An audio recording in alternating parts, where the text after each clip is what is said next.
সরকারি চাকরিতে কোটা পদ্ধতি বাতিলের দাবিতে ফের ঢাকা বরিশাল মহাসড়ক অবরোধ করেছেন বরিশাল বিশ্ববিদ্যালয়ের শিক্ষার্থীরা। একই দাবিতে নগরীর কেন্দ্রীয় বাস টার্মিনালের সামনে বরিশাল ঢাকা মহাসড়কে অবরোধ করে বিক্ষোভ করেন বরিশাল সরকারি ব্রজমোহন কলেজের শিক্ষার্থীরা। রোববার দুপুর 12টা থেকে ববি গেট সংলগ্ন মহাসড়ক অবরোধ করে বিক্ষোভ করেন শিক্ষার্থীরা। এর আগে বেলা 11টায় ব্রজমোহন কলেজ থেকে একটি বিক্ষোভ মিছিল বের হয়ে কেন্দ্রীয় বাস টার্মিনালের সামনে বরিশাল ঢাকা মহাসড়কে এসে শেষ হয়। পরে সেখানে বিক্ষোভ সমাবেশ করেন শিক্ষার্থীরা।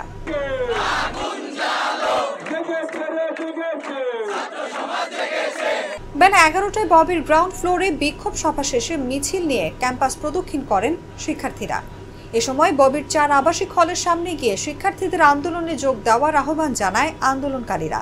এরপর মহাসড়কে অবস্থান নেন তারা।